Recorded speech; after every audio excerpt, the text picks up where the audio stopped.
જરા કલ્પના કરો, અમ, કોઈ એક અત્યંત કિંમતી, બારીક કોતરણીવાળી અને હજારો વર્ષ જૂની શૈલીની કોઈ કલાકૃતિ છે. હવે આ જ નાજુક કલાકૃતિને જો કોઈ અત્યાધુનિક હાઈટેક લક્ઝુરી કારના શોક એબ્ઝોર્બર્સ પર મૂકી દેવામાં આવે તો? સાંભળવામાં આ બે વસ્તુઓનો કોઈ મેળ જ નથી ખાતો. બરાબર ને? હા, કારણ કે એક તરફ પ્રાચીન કાળની નાજુકતા છે અને બીજી તરફ એકદમ ભવિષ્યની ટેકનોલોજી. પથ્થરની પ્રાચીન ઇમારતોને તો આપણે હંમેશા કાચની પેટીમાં સાચવવાની વસ્તુ માનીએ છીએ. તેને આવી હાઈટેક મશીનરી સાથે જોડવાની વાત જ ખબર છે એકદમ આશ્ચર્યજનક છે. એકદમ સાચું. પણ આજના આપણા આ ગહેન વિશ્લેષણમાં આપણે એક એવી જગ્યા વિશે વાત કરવાના છીએ જ્યાં આ કલ્પના ખરેખર વાસ્તવિકતા બની છે. ચોક્કસ. અને એ જગ્યા એટલે અમેરિકાના કેલિફોર્નિયા રાજ્યના ચિનો હિલ્સમાં આવેલું BAPS સ્વામિનારાયણ મંદિર. હા, એટલે મેં જ્યારે આજના આપણા સ્ત્રોતો અને રિપોર્ટ્સ વાંચ્યા ત્યારે મારું તો મગજ જ કામ કરતું બંધ થઈ ગયું. આ માત્ર કોઈ એક સામાન્ય ધાર્મિક સ્થળ નથી, પણ એન્જિનિયરિંગનો એક એવો ચમત્કાર છે જે આવનારા 1000 વર્ષ સુધી ધરતીકંપના ગમે તેવા મોટા આંચકાઓ વચ્ચે પણ જાણે હવામાં ફ્લોટ થતું હોય, એટલે કે તરતું રહી શકે છે. અને આ જ બાબત આધુનિક આર્કિટેક્ટ્સ અને મોટા ઇજનેરોને પણ વિચારતા કરી દે છે. જુઓ, અહીં પથ્થરોની ગોઠવણી પાછળનું વિજ્ઞાન જેટલું ઊંડું છે, તેટલો જ રસપ્રદ આ ઇમારત પાછળનો માનવ સંઘર્ષ પણ છે. અને હા, એ સંસ્થાની જે અનોખી વિચારધારા છે ને, તે પણ બહુ જાણવા જેવી છે. તો સૌથી પહેલા આપણે આ અદ્ભુત સ્થાપત્યની જ વાત કરીએ. સ્ત્રોતોમાં એવું લખ્યું છે કે આ આખું મંદિર 35,000 જેટલા પથ્થરના અલગ અલગ ટુકડાઓથી બનેલું છે. હા, 35,000 ટુકડાઓ. અને આ કોઈ સામાન્ય પથ્થરો નથી. તેમાં ખાસ કરીને ઇટાલિયન કરારા માર્બલ અને રાજસ્થાનના ગુલાબી સેન્ડસ્ટોનનો ઉપયોગ થયો છે. તો હવે મને એ સમજાવો કે આટલા બધા વિકલ્પો દુનિયામાં ઉપલબ્ધ છે, તો પછી આ બે જ પથ્થર શા માટે પસંદ કરવામાં આવ્યા? શું આ માત્ર સુંદર દેખાવા માટે હતું? ના, સુંદરતા તો ચોક્કસ એક કારણ છે જ, પણ મુખ્ય કારણ છે તેમની ભૌતિક ક્ષમતા. એટલે કે કરારા માર્બલની ઘનતા અને તેની અંદરની રચના એવી હોય છે કે તે એકદમ બારીક કોતરણીને સહન કરી શકે છે. ઓહ, એટલે પથ્થર તૂટી ન જાય? બિલકુલ. અને બીજી તરફ જે પેલું રાજસ્થાની ગુલાબી પથ્થર છે ને, તે દક્ષિણ કેલિફોર્નિયાના આકરા તડકા અને ત્યાંની આબોહવા સામે ટકી રહેવા માટે ઉત્તમ માનવામાં આવે છે. પરંતુ તમને ખબર છે, આ પ્રોજેક્ટમાં સૌથી મોટો પડકાર પથ્થર નહોતો. તો પછી શું હતું? સૌથી મોટો પડકાર હતો લોજિસ્ટિક્સ. હા, એ તો મેં વાંચ્યું કે ઇટાલીથી માર્બલ પહેલા ભારતમાં આવે, ત્યાં 1500 જેટલા કારીગરો તેને પોતાના હાથે કોતરે, વળી પાછું દરેક ટુકડાને એક ચોક્કસ નંબર આપે અને પછી તેને વહાણમાં અમેરિકા મોકલે. એકદમ સાચું. મતલબ કે આ કોઈ સામાન્ય ઇમારત ચડવા જેવું કામ નથી. આ તો દુનિયાની સૌથી મોટી 3D જિગ્સા પઝલ સોલ્વ કરવા જેવી વાત થઈ. હા, જરા વિચારો કે તમારી સામે 35,000 અલગ અલગ ટુકડાઓ પડ્યા છે. અને સ્ત્રોતો મુજબ આમાં 5 શિખર, 2 મોટા ઘુમ્મટ, 122 સ્તંભ અને 6600 જેટલી એકદમ બારીક આકૃતિઓ છે. અરે વાહ! અને દરેક પથ્થરની જગ્યા પહેલેથી જ ફિક્સ છે. જો ભારતમાં કોતરણી કરતી વખતે કોઈ કારીગરથી 1 મિલીમીટરની પણ ભૂલ થઈ જાય ને, તો કેલિફોર્નિયામાં એ પથ્થર જ્યારે કમાન પર ગોઠવવાનો હોય ત્યારે આખું માળખું બેસી જ ન શકે. બાપરે, આ તો બહુ જ ચોકસાઈ માંગી લે તેવું કામ છે. અને પાછું આટલી મહેનતથી હજારો કિલોમીટરનો પ્રવાસ કરીને અમેરિકા પહોંચેલી આ 3D પઝલને તેમણે ગોઠવી ક્યાં? તો કે દક્ષિણ કેલિફોર્નિયાના સેન બર્નાર્ડિનો વિસ્તારમાં. હા, જે દુનિયાના સૌથી સક્રિય ભૂકંપ ઝોનમાંથી એક છે. બરાબર. એટલે જ્યારે મેં આ વાંચ્યું ત્યારે હું તો વિચારતી જ રહી ગઈ કે આ તો જાણી જોઈને આગ સાથે રમત કરવા જેવી વાત છે. પણ અહીં જ પેલી હાઈટેક સિસ્ટમની એન્ટ્રી થાય છે, જેને સ્ત્રોતોમાં બેઝ આઇસોલેશન સિસ્ટમ કહેવામાં આવી છે. સાચી વાત છે. જો કે જાપાનમાં બનેલી અત્યાધુનિક ગગનચુંબી ઇમારતોમાં આ ટેકનોલોજીનો ઉપયોગ થાય છે, પણ સમગ્ર વિશ્વમાં કોઈ પારંપરિક પથ્થરના મંદિરમાં આ ટેકનોલોજી વાપરવામાં આવી હોય ને, તેવું આ પ્રથમ ઉદાહરણ છે. તો મારે આ ટેકનોલોજી બરાબર સમજવી છે, કારણ કે આ કોઈ સાયન્સ ફિક્શન ફિલ્મના સીન જેવું લાગે છે. આ બેઝ આઇસોલેશન ખરેખર કામ કેવી રીતે કરે છે? ચોક્કસ, હું આને બહુ જ સરળ રીતે સમજાવું. જુઓ, સામાન્ય રીતે કોઈપણ ઇમારતનો પાયો જમીન સાથે સીધો જોડાયેલો હોય છે. હા, એટલે જમીન હલે એટલે ઇમારત પણ હલે. બિલકુલ. પણ અહીં જમીન અને મંદિરના પાયાની બરાબર વચ્ચે 40 જેટલા મોટા બેઝ આઇસોલેટર્સ મૂકવામાં આવ્યા છે. હવે આ આઇસોલેટર્સની અંદર સ્ટીલની જાડી પ્લેટ્સ હોય છે અને તેની વચ્ચે એક ખાસ પ્રકારનું વિસ્કસ લિક્વિડ એટલે કે અત્યંત ચીકણું પ્રવાહી ભરેલું હોય છે. એટલે કે મધ અથવા કોઈ બહુ જ ઘાટા એન્જિન ઓઇલ જેવું પ્રવાહી. હા, કંઈક અંશે એવું જ. તો હવે થાય છે એવું કે જ્યારે ભયંકર ભૂકંપ આવે અને નીચેની જમીન આક્રમક રીતે ડાબે જમણે હલવા લાગે ત્યારે આ આઇસોલેટર્સ એ ગતિ ઊર્જાને એટલે કે કાઇનેટિક એનર્જીને પોતાની અંદર શોષી લે છે. એટલે એ આંચકા ઉપર સુધી પહોંચતા જ નથી. સાવ સાચી વાત. અંદર રહેલું પેલું ચીકણું પ્રવાહી એ આંચકાઓને ઉપર જતા રોકે છે. પરિણામે નીચે જમીન ભલે ગમે તેટલી ધ્રુજતી હોય પણ ઉપર રહેલું 35,000 પથ્થરોનું મંદિર લગભગ સ્થિર જ રહે છે. તે જમીનથી અલગ રહીને જાણે હવામાં ફ્લોટ થતો હોય એવું વર્તન કરે છે. અને આ જ કારણ છે કે એન્જિનિયરો તેને ફ્લોટિંગ મંદિર કહે છે. પણ સ્ત્રોતોમાં એક બીજી પણ બહુ રસપ્રદ વાત લખી છે. ધારો કે 50 કે 100 વર્ષ પછી આ આઇસોલેટર્સ જૂના થઈ જાય તો શું કરવાનું? હા, એ પ્રશ્ન તો થાય જ. રિપોર્ટ કહે છે કે જરૂર પડે ત્યારે આખા મંદિરને હાઇડ્રોલિક જેકથી 4-5 ફૂટ ઊંચું કરી શકાય છે. પછી પેલા જૂના આઇસોલેટર્સ બહાર કાઢીને તેની જગ્યાએ નવા લગાવી શકાય છે અને પછી મંદિરને પાછું નીચે મૂકી શકાય છે. હા, આ ટેકનોલોજી ખરેખર અદ્ભુત છે. અરે, આ સાંભળીને જ મારા તો રૂવાણા ઊભા થઈ ગયા. આ કોઈ નાની વાત થોડી છે. પથ્થરના આખા પહાડને ઊંચો કરવાની વાત છે. અને એટલા માટે જ સ્ત્રોતો ખાસ નોંધે છે કે આ ઇમારત આવનારા 1000 વર્ષ સુધી ટકી રહેવા માટે ડિઝાઇન કરવામાં આવી છે. 1000 વર્ષ? હા, પ્રાચીન સ્થાપત્યકળા અને આધુનિક સિસ્મિક એન્જિનિયરિંગનો આનાથી ઉત્તમ સમન્વય ભાગ્યે જ તમને ક્યાંય જોવા મળશે. એ તો છે. ભૌતિક ભૂકંપ સામે તો તેમણે મંદિરને એકદમ સુરક્ષિત કરી લીધું. પણ જ્યારે હું આ રિપોર્ટ્સ આગળ વાંચી રહી હતી ત્યારે મને સમજાયું કે આ પ્રોજેક્ટમાં સૌથી મોટા આંચકા તો સામાજિક અને રાજકીય હતા. હા, એ વાત પણ એટલી જ સાચી છે. સ્ત્રોતો સ્પષ્ટ દર્શાવે છે કે આ પ્રોજેક્ટને મંજૂરી મળતા અને પૂરો થતા પૂરા 14 વર્ષ લાગી ગયા. 1998થી લઈને છેક 2012 સુધીનો સમય. હા, આ સમયગાળો ખરેખર ઘણો લાંબો અને સંઘર્ષપૂર્ણ રહ્યો. જ્યારે 1998માં શહેર પ્રશાસન સમક્ષ મંજૂરીની પ્રક્રિયા શરૂ થઈને ત્યારે કોઈએ સપનામાં પણ વિચાર્યું નહોતું કે આટલો બધો વિરોધ થશે. સાચું કહું તો સ્ત્રોતોનો આ હિસ્સો વાંચીને મને થોડી હતાશા અને આશ્ચર્ય બંને થયા. 2003 અને 2004માં સ્થાનિક લોકો તરફથી આટલો બધો વિરોધ. હા, ઘણો વિરોધ થયો હતો. અરે, મીટિંગો પર મીટિંગો થતી. 14 સપ્ટેમ્બર 2004ના રોજ તો સિટી કાઉન્સિલની મીટિંગ 7.5 કલાક ચાલી અને ત્યાં 1500 લોકોની ભીડ જમા થઈ ગઈ હતી. બરાબર. કેટલાક લોકો કહેતા હતા કે આનાથી ટ્રાફિક વધી જશે, તો કેટલાકની એવી કડવી ટિપ્પણી હતી કે આનાથી આપણો વિસ્તાર થર્ડ વર્લ્ડ સિટી એટલે કે પછાત દેશના શહેર જેવો બની જશે. હા, એવા નિવેદનો પણ થયા હતા. તો મારો પ્રશ્ન એ છે કે જો આટલો બધો નકારાત્મક માહોલ હોય, સિટી કાઉન્સિલ મંજૂરી ન આપતી હોય, તો પછી કોઈ પણ સામાન્ય સંસ્થા શું કરે? તે એ જમીન વેચી દે અને બાજુના કોઈ એવા શહેરમાં જતી રહે જ્યાં સરળતાથી મંજૂરી મળી જતી હોય.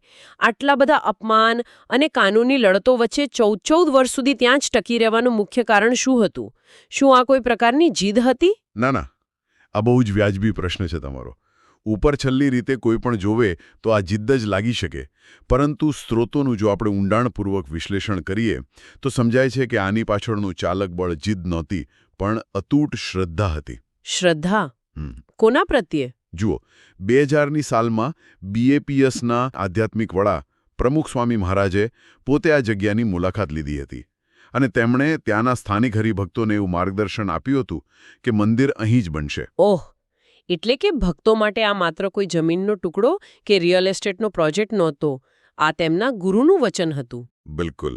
અને ગુરુના વચનમાં રહેલી આ અતૂટ શ્રદ્ધાએ જ તેમને એ અત્યંત કઠિન પરિસ્થિતિઓમાં ટકી રહેવાની ધીરજ પૂરી પાડી. અને જરા પેલા સ્વયંસેવકો વિશે પણ વિચારો. હા, 900 જેટલા વોલેન્ટિયર્સ. હા, તેમણે 13 લાખ કલાકોનું શ્રમદાન આપ્યું. 13 લાખ કલાકો આ આંકડો બહુ મોટો છે. જો આ સમયગાળાને આપણે પર્સ્પેક્ટિવમાં મૂકીએ તો વિચારો કે કોઈ ઇન્ડિયન અમેરિકન યુવાને જ્યારે હાઈસ્કૂલમાં આ પ્રોજેક્ટમાં સ્વયંસેવક તરીકે કામ કરવાનું શરૂ કર્યું હશે ત્યારે મંદિર પૂરું થતાં સુધીમાં તો તે 30 કે 32 વર્ષનો થઈ ગયો હશે. એ તો છે જ. અરે કદાચ તેના પોતાના બાળકો પણ થઈ ગયા હશે. પોતાના યુવાનીના શ્રેષ્ઠ વર્ષો કોઈ એક પ્રોજેક્ટ માટે આપી દેવા જેમાં ડોક્ટરો અને એન્જિનિયરો પણ સાઇટ પર સામાન્ય મજૂરી કરતા હતા એ નાની સૂની વાત નથી. સાચી વાત છે. આ દર્શાવે છે કે આ 14 વર્ષની ધીરજનું પરિણામ માત્ર એક પથ્થરની ઇમારત નહોતું, પણ એક આખા સમુદાયનું અને ખાસ કરીને નવી પેઢીના ચારિત્ર્યનું ઘડતર હતું. અને આખરે 2011માં સિટી કાઉન્સિલે સર્વસંમતિથી મંજૂરી આપી દીધી. હા, અને મેં એ પણ વાંચ્યું કે જે મેયરે શરૂઆતમાં વિરોધ જોયો હતો તેમણે જ ઉદ્ઘાટન વખતે કહ્યું કે આ મંદિર ચીનો હિલ્સ માટે ગર્વ લેવા જેવું સ્થાન બની રહે છે. બિલકુલ. પણ આ જે 14 વર્ષ સુધી એકદમ શાંતિથી વિરોધ સહન કરવાની અને પોતાના માર્ગ પર ચાલતા રહેવાની વાત છે ને, તે મને સ્ત્રોતોમાં આપેલી સંસ્થાની મૂળ કામ કરવાની પદ્ધતિ તરફ લઈ જાય છે. રિપોર્ટ્સ વાંચતા સ્પષ્ટ થાય છે કે BAPSનું આ મોડલ અન્ય સંસ્થાઓ કરતાં તદ્દન અલગ છે. ચોક્કસ. હવે જુઓ, આપણે સ્ત્રોતોમાં આપેલા ઐતિહાસિક અને સાંપ્રદાયિક સંદર્ભને એકદમ તટસ્થ રીતે જોઈએ. આપણે અહીં કોઈ પક્ષ નથી લઈ રહ્યા એ સ્પષ્ટ કરી દઉં. પણ ઇતિહાસ નોંધે છે કે શાસ્ત્રીજી મહારાજ દ્વારા શૂન્યમાંથી આ સંસ્થાનો ઉદ્ભવ થયો હતો. હા, સ્ત્રોતોમાં એનો ઉલ્લેખ છે. જ્યારે તેઓ મૂળ સંસ્થામાંથી બહાર નીકળ્યા ત્યારે તેમની પાસે કોઈ સાધન કે સંપત્તિ નહોતી અને તેમણે ઘણો વિરોધ પણ સહન કરવો પડ્યો હતો. હા, અને સ્ત્રોતોમાં એ પણ સ્પષ્ટ ઉલ્લેખ છે કે અન્ય કેટલીક સંસ્થાઓ આજે પણ જાહેર મંચ પરથી તેમના વિશે નકારાત્મક વાતો કરે છે. પરંતુ આશ્ચર્યની વાત એ છે કે સામે પક્ષે BAPS ક્યારેય કોઈ વળતો પ્રહાર કરતું જોવા મળતું નથી. એ જ તો તેમની ખાસિયત છે. સ્ત્રોતો મુજબ તેમનો સિદ્ધાંત છે બીજાની લીટી ભૂંસવાને બદલે પોતાની લીટી લાંબી કરવી. મને તો આ માનસિકતા ખરેખર બહુ જ રસપ્રદ લાગી. આ એક બહુ જ પાવરફુલ સાયકોલોજીકલ સ્ટેન્ડ છે. તમે જરા વિચારો, જો તમે તમારા વિરોધીઓને જવાબ આપવામાં કે તેમની લીટી ભૂંસવામાં તમારી બધી ઊર્જા વેડફો છો તો તમારો પોતાનો વિકાસ તો ત્યાં જ અટકી જાય ને. એકદમ સાચી વાત. આ વાત પરથી મને ઓલિમ્પિકના રનર્સ યાદ આવે છે. તમે ક્યારે 100 મીટર સ્પ્રિન્ટના કોઈ ગોલ્ડ મેડલિસ્ટને દોડતા જોયો છે?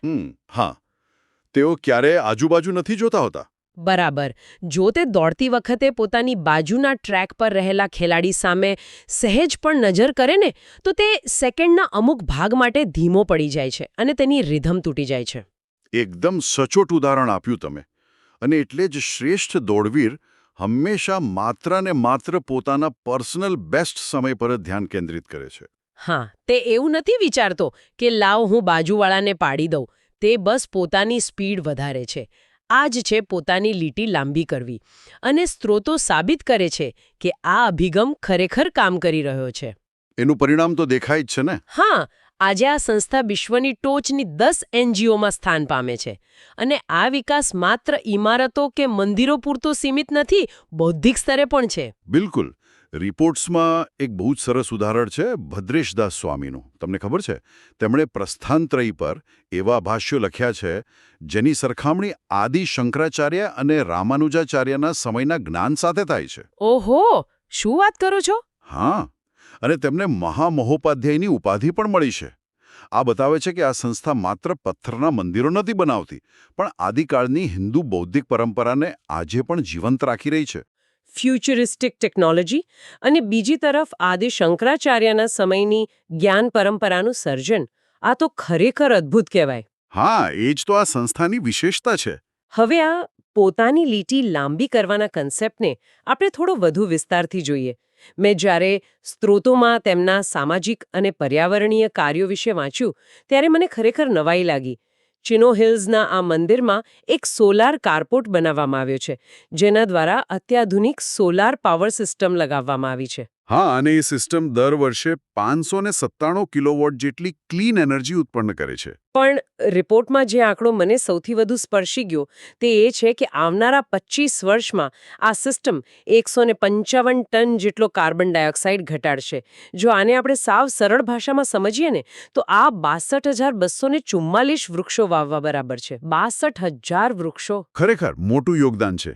આ ઉપરાંત મંદિરમાં 20 જેટલી સ્કાયલાઇટ્સ પણ છે, જે દિવસ દરમિયાન કુદરતી સૂર્યપ્રકાશ પૂરો પાડે છે અને વીજળીનો વપરાશ ઘટાડે છે. અને પર્યાવરણની સાથે તેમણે સ્વાસ્થ્ય ક્ષેત્રે પણ ઘણું મોટું કામ કર્યું છે. સ્ત્રોતો મુજબ BAPS ચેરિટીઝ દ્વારા અમેરિકામાં મોટા પાયે હેલ્થ ફેર એટલે કે સ્વાસ્થ્ય મેળાઓ યોજાય છે. તેમાં 2500 જેટલા મેડિકલ પ્રોફેશનલ્સે 12,500 જેટલા દર્દીઓની વિનામૂલ્યે તપાસ કરી છે. અને કોવિડ-19 વખતે પણ તેમણે બહુ કામ કર્યું હતું. જ્યારે બધું બંધ હતું ત્યારે તેમણે 12,000 પરિવારો માટે ખાસ ઓનલાઈન મહાપૂજાનું આયોજન કર્યું હતું. હા, લોકોને માનસિક શાંતિ આપવા માટે. અને સૌથી મોટી વાત, એપ્રિલ 2021માં આ જ મંદિરમાં વોલમાર્ટ સાથે મળીને મોટી વેક્સિનેશન ડ્રાઈવ યોજવામાં આવી હતી. બરાબર. જ્યાં 450 લોકોને કોવિડની રસી આપવામાં આવી અને અમેરિકાના સર્જન જનરલ વિવેક મૂર્તિએ આ પ્રયાસની ખાસ પ્રશંસા પણ કરી હતી. હા, તેમણે ટ્વીટ પણ કર્યું હતું.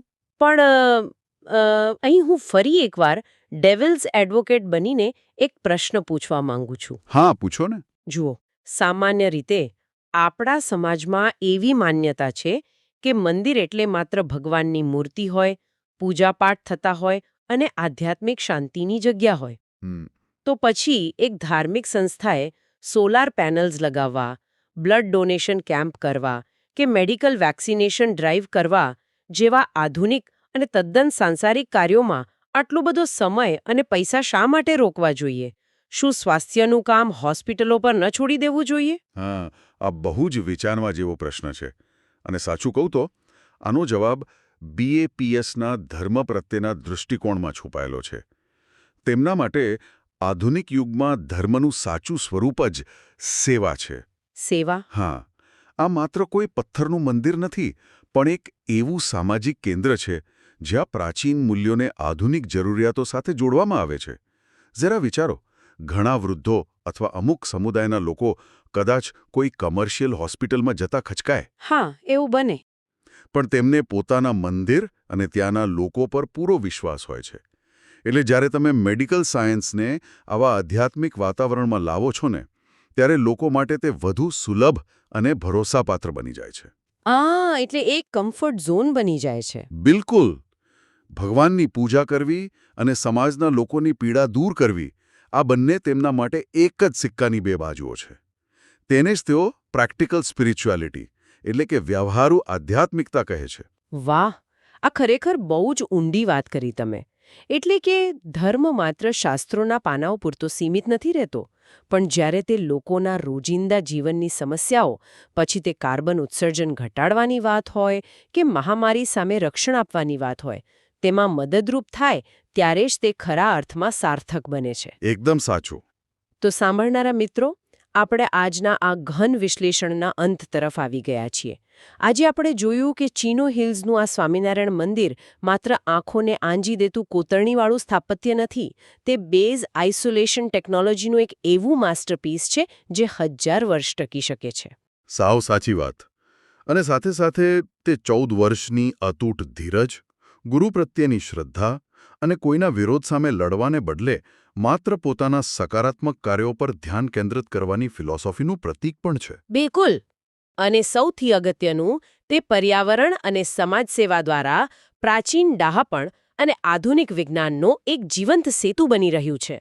એમાં કોઈ શંકા નથી. તો આજની ચર્ચાને પૂરી કરતા પહેલા હું સાંભળનારાઓ માટે અહીં એક વિચારવા જેવો પ્રશ્ન મૂકીને જવા માંગુ છું.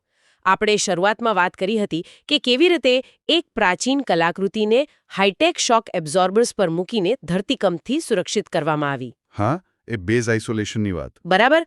તો જો આપણે વિજ્ઞાનની મદદથી પથ્થરોને બચાવવા માટે આવા ફિઝિકલ શોક એબ્ઝોર્બર્સ બનાવી શકતા હોઈએ, તો જરા વિચારો, આપણા આધુનિક સમાજમાં દરરોજ જે વૈચારિક અને સામાજિક ભૂકંપો આવે છે, જે ભેદભાવ અને નકારાત્મકતાના આંચકાઓ આવે છે, તેનાથી આપણા સમાજને બચાવવા માટે આપણે કયા પ્રકારના સામાજિક શોક એબ્ઝોર્બર્સ બનાવવાની જરૂર છે? આ બહુ ઊંડો વિચાર છે.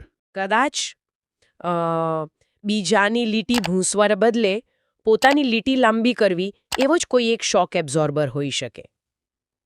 આ વિશે ચોક્કસ વિચારજો. તો આજના વિશ્લેષણમાં બસ આટલું જ. ફરી મળીશું એક નવા વિષય અને કોઈ નવી રસપ્રદ ચર્ચા સાથે.